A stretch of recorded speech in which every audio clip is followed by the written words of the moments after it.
Good morning, જય Shri Krishna dear students. Lecture 2 માં આપનું સ્વાગત છે. ગઈકાલે આપણે કોમર્સ વિશે થોડી ડિસ્કશન કરેલી હતી. હવે આપણે એ ડિસ્કશન આગળ વધારીએ, સબ્જેક્ટ પર આવીએ. તો ગઈકાલે મેં કીધું હતું કે મારો સબ્જેક્ટ અકાઉન્ટન્સી એટલે કે નામાના મૂળ તત્વો એ સબ્જેક્ટ મારો છે અને એ આપણે શીખવાનો છે સાથે મળીને ખૂબ વ્યવસ્થિત રીતે. ગઈકાલે મેં કીધું હતું તમને લાસ્ટ લેક્ચરની અંદર કે અકાઉન્ટ્સ અને કોમર્સના બીજા બધા જ વિષયો ખૂબ પ્રેક્ટિકલ છે, કારણ કે જે રિયાલિટી છે એ બુકની અંદર છે. એવું નથી કે જે બુકમાં છે એ રિયાલિટી છે. જે ઘટનાઓ જે બનાવો જે બને છે, જે કન્ડિશન છે એકચ્યુઅલ માર્કેટની અંદર, એ આપણે ભણવાનું છે. રોજે રોજ નવું આવતું જાય. આપણે જોઈએ છીએ કે નોટબંધી ગઈ પછી આપણે ડિજિટલ પેમેન્ટના પ્લેટફોર્મ પર આવી ગયા છે. એટલે કે ઘણી બધી જગ્યાએ ડિજિટલ પેમેન્ટની શરૂઆત થઈ ગઈ છે. જે સંપૂર્ણપણે નથી થયું છતાં પણ ઘણી બધી જગ્યાએ ડિજિટલ પેમેન્ટનો ઓપ્શન લોકો સ્વીકારતા થયા છે અને એ ઓપ્શન યુઝ કરતા થયા છે. એના માટે ફોન પે છે, ગૂગલ પે છે, નેટ બેન્કિંગ છે, આવા જુદા જુદા ઇન્સ્ટ્રુમેન્ટ છે. એ બધાનો આપણે પેટીએમ છે એનો ઉપયોગ કરીએ છીએ અને એના દ્વારા આપણે ફંડ ટ્રાન્સફર કરીએ છીએ કે પેમેન્ટ કરીએ છીએ. તો આ બધી બાબતો સાથે આપણે અપગ્રેડ થવું પડે. જે રીતે આ બધી બાબતો સાથે આપણે અપગ્રેડ થઈએ છીએ એ રીતના અકાઉન્ટન્સીની અંદર પણ ઘણી બધી બાબતો આવે છે જે એની સાથે આપણે અપગ્રેડ થવું પડતું હોય. ફોર એક્ઝામ્પલ કે અત્યાર સુધી નોટબંધી પહેલાં પણ આ કાર સ્વેપ કરીને પેમેન્ટની બધી ફેસિલિટી હતી જ, પણ એટલો એનો બહુ ઉપયોગ નહીં થતો હતો. હવે આપણે એનો ઉપયોગ દિન પ્રતિદિન વધતો જાય, ડે બાય ડે આપણે એમાં ઇન્ક્રીઝ થતું જાય. એ વી કેન સી, આપણે એને જોઈ શકીએ છીએ. તો એ રીતે પેમેન્ટ, એ નોટબંધી પહેલાં જે પેમેન્ટ થતું હતું તો એ બાય કેશ કે બાય ચેક જ થતું હતું. મોટે ભાગે બે જ ઓપ્શન હતા. તો એ હિસાબોમાં સમાવવામાં આવતા હતા એ ઓપ્શનોથી. હવે બીજા ઓપ્શન આપણને મળે છે. કેશ ને ચેક તો છે જ, પણ એ સિવાય બીજા બધા ઓપ્શનો મળે છે. એનઈએફટી, આરટીજીએસ, આ બધું આપણે શીખવાનું છે. એનઈએફટી, આરટીજીએસ, પછી આ રીતે ફોનપે, ગૂગલ પે, પેટીએમ છે, એવા ઘણા બધા સાધનો છે જેના ઉપયોગથી આપણે ફંડ ટ્રાન્સફર કરી શકીએ છીએ અથવા પેમેન્ટ કરી શકીએ છીએ કે પેમેન્ટ રિસીવ કરી શકીએ છીએ.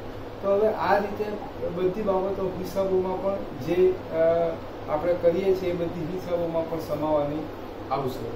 તો એના માટે પ્રેક્ટિકલ રહેવું ખૂબ જરૂરી છે, કારણ કે જે હિસાબો આપણે જે અકાઉન્ટ્સ લખીએ છીએ, નામું જે લખીએ છીએ, એમાં જે રિયલમાં જે બિઝનેસની અંદર જે ટ્રાન્ઝેક્શનો થતા હોય છે, જે વ્યવહારો થતા હોય છે, એની એન્ટ્રી અકાઉન્ટ્સની અંદર થતી હોય.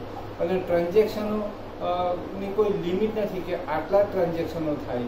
કોઈ આપણે બિઝનેસ સ્ટાર્ટ કર્યો હોય તો એના કોઈ લિમિટ નથી એની કે ભાઈ તમારે આટલા ટ્રાન્ઝેક્શન કરવાના, કે પર ડે તમારે આટલા જ સેલિંગ કરવાનું, પર ડે તમારે આટલું જ પરચેસ કરવાનું, પર ડે તમારે આટલા જ એક્સપેન્સ કરવાના, પર ડે તમારે આટલી ઇન્કમ અર્ન કરવાની, આ ટાઈપની જ ઇન્કમ અર્ન કરવાની, આ ટાઈપના જ એક્સપેન્સ કરવાના, આ ટાઈપનું જ પરચેસ કરવાનું, આ ટાઈપનું સેલ કરવાનું, એવું કંઈ નથી.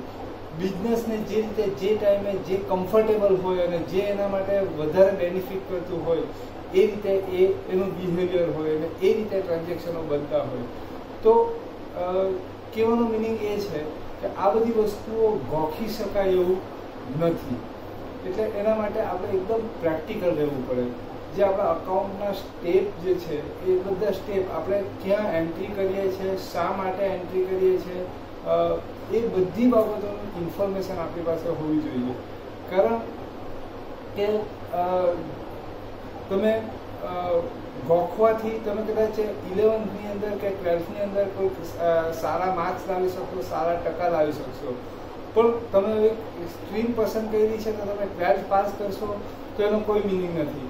તમારે એટલીસ્ટ ગ્રેજ્યુએશન સુધી પહોંચવું પડશે. જોબ કરવી હોય, બિઝનેસ કરવો હોય, તો તમારે એટલીસ્ટ ગ્રેજ્યુએશન સુધી તમારે પહોંચવું પડશે. અને કોલેજોની અંદર જ્યારે તમે જશો ત્યારે તમારે પ્રેક્ટિકલ નોલેજ જેટલું 11th અને 12th ની અંદર હશે એટલું તમને વધારે ઉપયોગી થશે. એક સર્વે એવું કહે છે કે જે પ્રોફેશનલ કોર્સિસો જે પાસ કરી ચૂક્યા છે, એટલે કે CA, CS, CWA, તો તમે કોમર્સ લીધું છે એટલે તમને ખબર જ હશે કે CA શું છે, CS શું છે, CWA શું છે. કારણ કે જે 12 એટલે સાયન્સની અંદર જે સ્ટુડન્ટ એડમિશન લેતો હોય તો એને ખબર હોય કે એન્જિનિયરિંગ છે તો મિકેનિકલ એન્જિનિયરિંગમાં બેઝિક વસ્તુ શું હોય એને ખબર છે કે એમાં મિકેનિઝમ હોય. કોમ્પ્યુટર એન્જિનિયર બનવું હોય તો એમાં કઈ વસ્તુ આવે, ડૉક્ટર. એટલે આ બધું એ રીતના કોમર્સમાં પણ ખબર હોય કે આપણે કોમર્સ લીધું છે તો એમાં બહુ આગળ જવું હોય તો આપણે આ બધા કોર્સિસો કરી શકીએ અને એમાં આપણે આપણું એકદમ કેરિયર બ્રાઇટ કરી શકીએ. CA નું કામ શું છે, CS નું કામ શું છે, CWA નું કામ શું છે. CA મતલબ ચાર્ટર અકાઉન્ટન્ટ, CS મતલબ કંપની સેક્રેટરી, CWA મતલબ કોસ્ટ વર્ક એનાલિસિસ. તો આ બધા જે ડિગ્રીઓ જે ખરી એ લોકોનું કામ શું છે, એ ડિગ્રી આપણે મેળવવાથી આપણને શું મળી શકે, તો આપણે શું મળી શકે તો આપણને ખ્યાલ આવી. તો એ બધા જે કોર્સિસો છે, આ જે બધા વ્યક્તિઓ છે એ બધાનો એક્સપિરિયન્સ એવું કહે છે કે જો તમે 11th 12th પરફેક્ટ કરેલું હોય તો તમને આ બધા કોર્સિસોમાં કોઈ પ્રોબ્લેમ થતો નથી. મિત્રો, બીજી એક વાત કે અમે કોલેજોના ટ્યુશનો લઈએ છીએ, BComના લઈએ છીએ, MComના લઈએ છીએ, તો અમને ખબર છે કે 11th 12th ની અંદર જો આપણે બેઝ કાચો હોય તો કોલેજોની અંદર કેટલા પ્રોબ્લેમો ઊભા થઈ શકે, કેટલા પ્રોબ્લેમો ઊભા થાય છે. અમે વારંવાર કહેતા હોય અને જે સાંભળે છે છોકરાઓ, જે ધ્યાન પર લે છે એ અને જે ધ્યાન પર નથી લેતા એ બંને વર્ગના છોકરાઓને જોઈએ છે. અને પછી પાછળથી આપણને ખ્યાલ આવે કે આ તો આપણે ગુમાવી દીધું, આ ધ્યાન આપેલું હતું તો આપણને આમ થશે, પણ એ પહેલાં સમય વહી ગયેલો હોય અને એને પાછું પકડી નહીં શકાય. તો 11th 12th આપણે એટલું મજબૂત કરીએ કે આપણને કોલેજોની અંદર વાંધો નહીં આવે. 11th 12th નું તમારું મજબૂત હશે ને તો તમે સિમ્પલ BCom થશો ને, સિમ્પલ BCom, તો પણ તમે સારામાં સારી જોબ કરી શકશો, સારામાં સારો બિઝનેસ કરી શકશો. આ ગેરંટી છે તમને. ભલે કદાચ સ્ટાર્ટિંગમાં તમને એટલું અર્નિંગ નહીં મળે, સ્ટાર્ટિંગમાં તમને એટલું પેકેજ ન મળે, પણ જો તમારી પાસે પ્રેક્ટિકલ નોલેજ હશે તો તમે એક ધારેલું કમાઈ શકશો. આપણો કોમર્સનો જે વિદ્યાર્થી હોય, કોમર્સ સાથે જે સંકળાયેલો હોય, એનું માઇન્ડસેટ કેવું હોય એનું એક એક્ઝામ્પલ તમને આપું. એક ઝાડ છે, એક આપણે તમારા ઘરની આજુબાજુ કે ગમે ત્યાં તમે જોઈ શકો એક ઝાડ છે. એ ઝાડ છે તો એ ઝાડ ફક્ત એક ઝાડને એક સાયન્સવાળો વિદ્યાર્થી કે સાયન્સવાળો જોશે. એ ઝાડ ફક્ત ફરશે અને એ વિચારશે કે આ કાર્બન ડાયોક્સાઇડ લે છે અને ઓક્સિજન આપે છે. એક આર્ટ્સવાળો હશે તો એ જશે, ઝાડ ફરતે ફરશે અને વિચારશે, કલ્પનાઓ બધી કરશે, ઇમેજિન કરશે કે સવારના સૂરજ ઉગતો હતો, ઝાડના પાન પર ઝાકળ પડતું હતું. આ રીતે એ બધી કલ્પનાઓ કરશે, ઇમેજિન કરશે. જ્યારે કોમર્સવાળો એ ઝાડ ફરતે ફરશે અને પછી વિચારશે કે આ ઝાડને જો કાપી નાખું ને એને વેચું તો કેટલા કમાવું. આ કોમર્સ છે.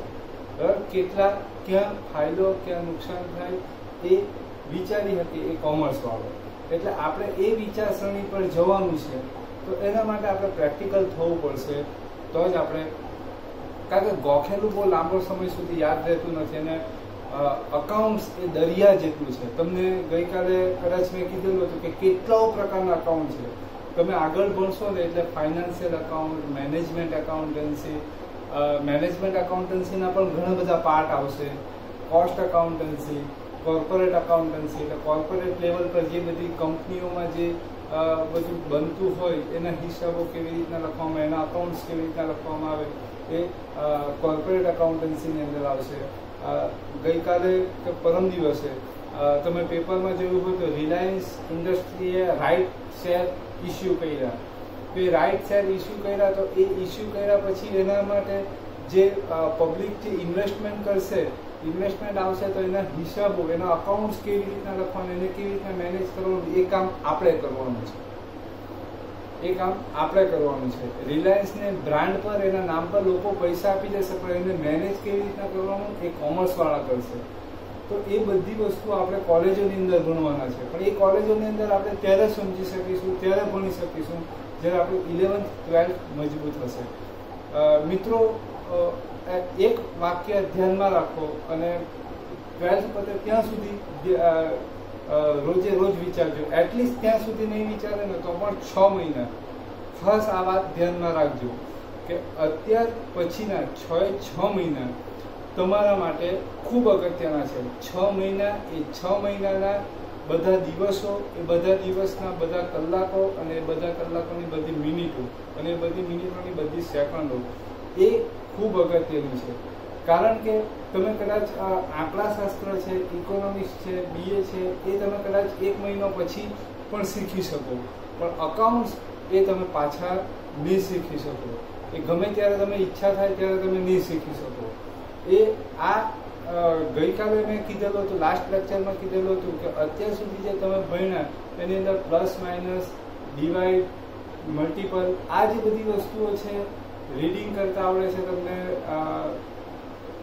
લખતા આવડે છે, રાઇટિંગ કરતા આવડે છે, એટલું જ તમને કામ આવવાનું છે. બીજું અકાઉન્ટ શીખવા માટે તમને કોઈ પણ અત્યાર સુધી જે ભણી ગયા તમે તેમાંથી કંઈ પણ તમને કામ આવવાનું નથી. એટલે આ એકથી શરૂઆત કરીએ. એટલે પહેલાથી કનેક્ટ રહેજો અને ધ્યાન રાખજો.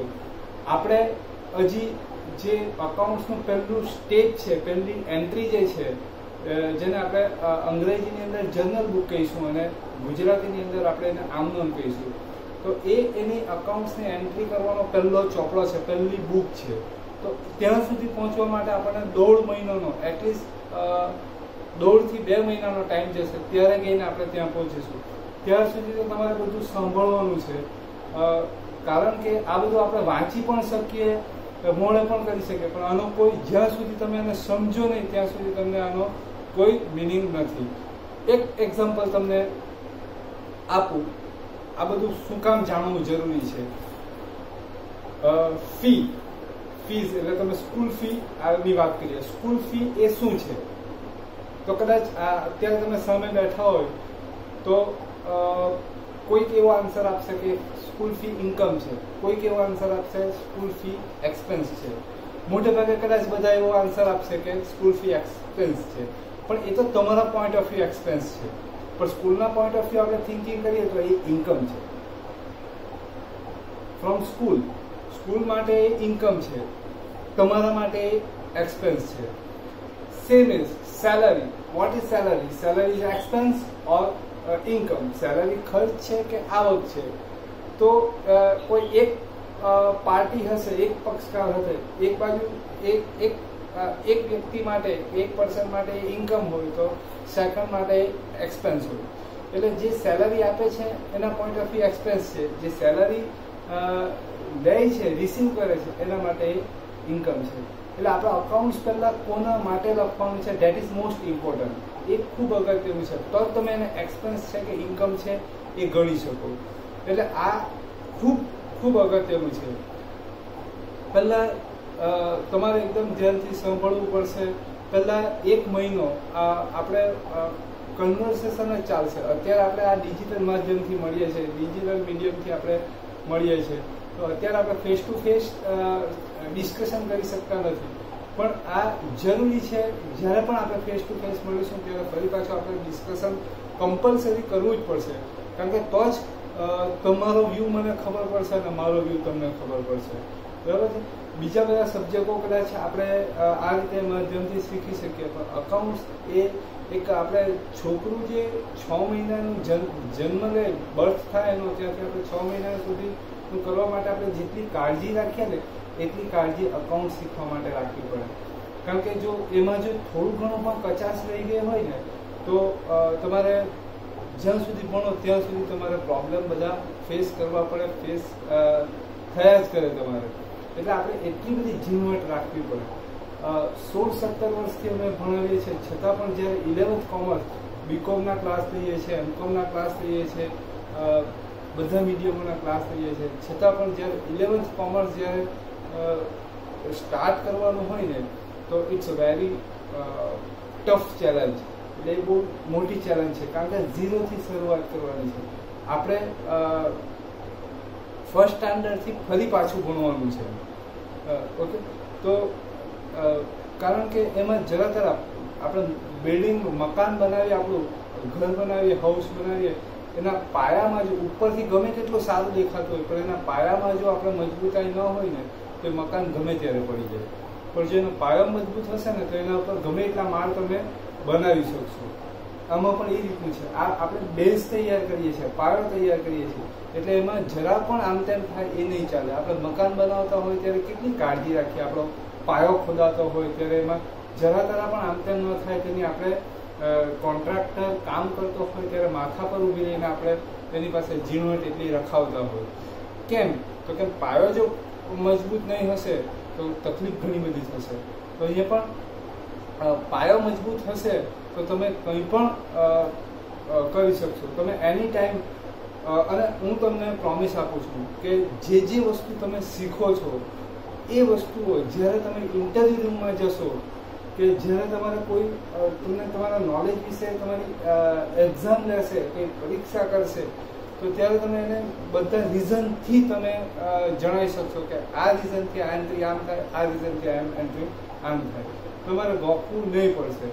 થોડી મહેનત આપણે કરવી પડશે, થોડો તમારે અમને સહન કરવા પડશે. કારણ કે મેં કીધું છે ને કે મહિનો સુધી તો ભાષણબાજી જ ચાલશે, બરાબર છે, કોઈ ઓપ્શન નથી, બરાબર. એટલે મહિનો સુધી તમારે અમને સહન કરવા સિવાય કોઈ ઓપ્શન નથી. સાંભળવું જ પડશે તમારે, અને એ સાંભળશો, ધ્યાનથી સાંભળશો, ઇન્ટરેસ્ટ રાખશો, તો 100% મહિનો પછી આપણે તમને એવું થશે કે આ સાંભળેલું છે, આપણા કાન જે દુઃખી થયેલા છે ફોકસ જતું નથી. તો મિત્રો, આપણે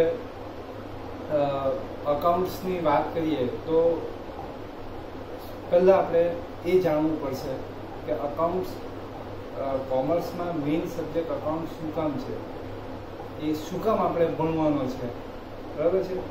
પછી કેવી રીતે ભણવાનો છે, બરાબર. કેવી રીતે ભણવા માટે મેં તમને 2 ઓપ્શન બતાવ્યા છે, પણ આપણે ફર્સ્ટ ઓપ્શન પર તો ચોકડી રાખીએ છીએ કે ગોખવું નથી. કારણ કે ટ્રાન્ઝેક્શનો એટલા બધા છે કે એ બધા ટ્રાન્ઝેક્શનો તમે ગોખી નહીં શકો, બરાબર. બુકની અંદર 100 ટ્રાન્ઝેક્શન આપેલા હોય, ફોર એક્ઝામ્પલ 100 ટ્રાન્ઝેક્શન આપેલા હોય, એ 100 ટ્રાન્ઝેક્શન તમને મોડે કરાવી દો, એની એન્ટ્રી કરતા શીખવી દો, એટલે તમે અકાઉન્ટ્સ નથી શીખી જતા. અને આ રીતે અકાઉન્ટ શીખશો તો સૌથી વધારે નુકસાન તમને જશે. કેમ? તો કે 11th 12thની અંદર જે તમારી ટેક્સ બુક છે એની અંદરથી જ તમારું પેપર નીકળશે, એટલે એની બહારથી કંઈ નહીં આવશે. પણ તમે કોલેજોની અંદર રેફરન્સ બુકો આવે છે, એની અંદર કંઈ નક્કી નથી હોતું. તમે આખી ટેક્સ્ટ બુકના બધા જ એક્ઝામ્પલ તમે કરી જાઓ, બધા સમ તમે કરી જાઓ, છતાં પણ સમ જુદો આવવાની શક્યતા પૂરેપૂરી રહે. શક્યતા નહીં, જુદો આવે. તો એ સંજોગોની અંદર તમારી પાસે 11th 12thનું નોલેજ હશે તો તમે એને ઓન ધ સ્પોટ તમે એને સોલ્વ કરી શકશો. ઓન ધ સ્પોટ તમે જર્નલ બનાવી શકશો, ઓન ધ સ્પોટ તમે એના બધા આખા ડાયોગ્રામ બનાવી શકશો, બરાબર છે. તો આપણે જે બીકોમ થયા પછી જે અકાઉન્ટ્સ લખવા માટે શીખે છે, બધા અકાઉન્ટ્સ લખવાનું પ્રેક્ટિકલી જે આપણે ભણીએ છીએ, જે પ્રેક્ટિકલી અકાઉન્ટ્સ લખીએ છીએ, એ પણ આપણે કેવી રીતના લખવામાં આવે એનો પણ આખો તમને પ્રોજેક્ટ એક બનાવીશું 6 મહિના પછી. એટલે તમે જાતે અકાઉન્ટ્સ કેવી રીતના લખાય છે એ તમે જોઈ શકશો. બીજું, તમારા પપ્પા બિઝનેસ કરતા હોય તો બિઝનેસમાં કેવી રીતના લખવામાં આવે તે તમે ભણો છો, એ બધાને આપણે મેચ કરીશું. એટલે તમે ક્યાં જતા છો, અમે તમને શું શીખવીએ છીએ એ તમને ખ્યાલ રહેતો રહે. નહીં તો તમે ગોખતા હોય તો શું થાય કે જેટલું બોર્ડ પર લખેલું છે એટલું અકાઉન્ટ છે, પણ એ અકાઉન્ટ શું કામ લખીએ છે એ તમને નહીં ખબર પડે. એટલે આ તો દરિયા જેટલો સિલેબસ છે. જો આપણે વિચારતા શીખશું, તમને લાસ્ટ લેક્ચરમાં કીધેલું હતું કે જો તમે 12 મિનિટ વિચારતા શીખો ને તો આ દરિયા જેટલો સિલેબસ છે ને તેને આપણે આવડો કરીને ખિસ્સામાં મૂકી દઈશું.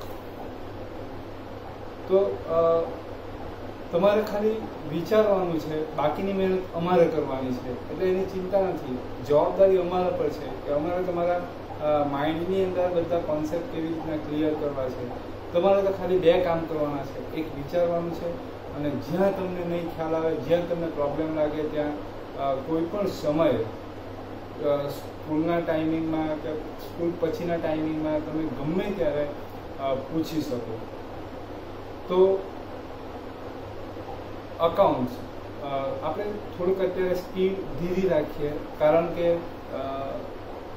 હજી રિઝલ્ટ આવવાનું બાકી છે. રિઝલ્ટ આવ્યા પછી પાછા નવા છોકરાઓ આવશે, બીજા બધા સબ્જેક્ટોની અંદર કવર થઈ શકે, અકાઉન્ટ્સની અંદર કવર નહીં થઈ શકે. એટલે થોડું થોડું આપણે કરતા જઈએ, તમને પણ કંટાળો ન આવે.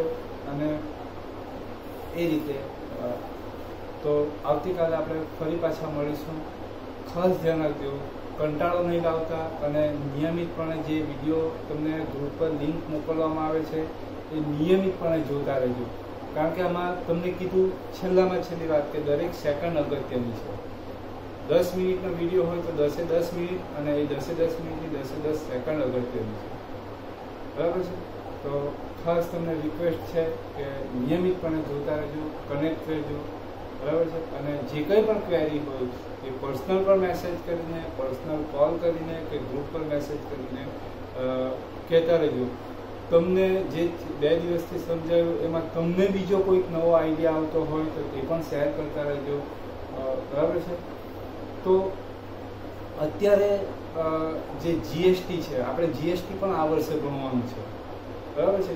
તમે વિચાર કરો કે આપણને કેટલું મોટું પ્લેટફોર્મ મળે છે કે જે જીએસટી આવ્યાને 3-4 વર્ષ થઈ ગયા, હજી જીએસટી લોકો સમજી નથી રહ્યા, વેપાર ધંધો કરવાવાળા. અને એ જીએસટી અત્યારથી આપણને શીખવાનું મળે છે. CGST central goods service tax શું છે, SGST state goods service tax શું છે, ઇન્ટિગ્રેટેડ જીએસટી શું છે, એ બધી વસ્તુઓ આપણે શીખવાની છે, આ વર્ષે જ શીખવાની છે. તો તમે વિચાર કરો કે કેટલું નોલેજ આપણને મળશે, કેટલું શીખવાનું મળશે. બરાબર? એટલે અત્યારે જે કંઈ પણ શીખો, એક રિક્વેસ્ટ છે તમને કે હું કોલેજને તમારા પ્લેટફોર્મને પણ ધ્યાનમાં રાખીને વાત કરું છું કે જે કંઈ પણ શીખો એ અત્યારે ફક્ત માર્કના પોઈન્ટ ઓફ વ્યૂ નહીં વિચારતા કે આની એક્ઝામ લેવાની છે ને આનામાં મારા આટલા માર્ક 100માંથી 100 લાવવાના છે કે 50માંથી 50 લાવવાના છે, એ એટીટ્યુડથી નહીં શીખતા. તમે અત્યારે નવું કંઈક શીખતા છો, ઘણું બધું આપણે જાણવાનું છે. આ જે બધું જાણીએ છીએ ને આપણે પ્રેક્ટિકલ પેલામાં યુઝ કરવાનું છે, આપણા ધંધામાં યુઝ કરવાનું છે, આપણે બિઝનેસ કરીએ તો તેમાં યુઝ કરવાનું છે, આપણે જોબ કરીએ તો એની અંદર. કારણ કે આ જે નોલેજ છે એ જ તમારું આપણે જે અર્નિંગ છે એની અંદર કન્વર્ટ થશે. બરાબર છે? તો થેન્ક યુ વેરી મચ. અને આવતીકાલે આપણે ફરી પાછા બીજા લેક્ચરમાં મળીશું. ત્યાં સુધી દરેકને જય શ્રી કૃષ્ણ. ઘરે રહો, સુરક્ષિત રહો અને પોતાની કાળજી રાખો, ખાસ અને તમારા ફેમિલી.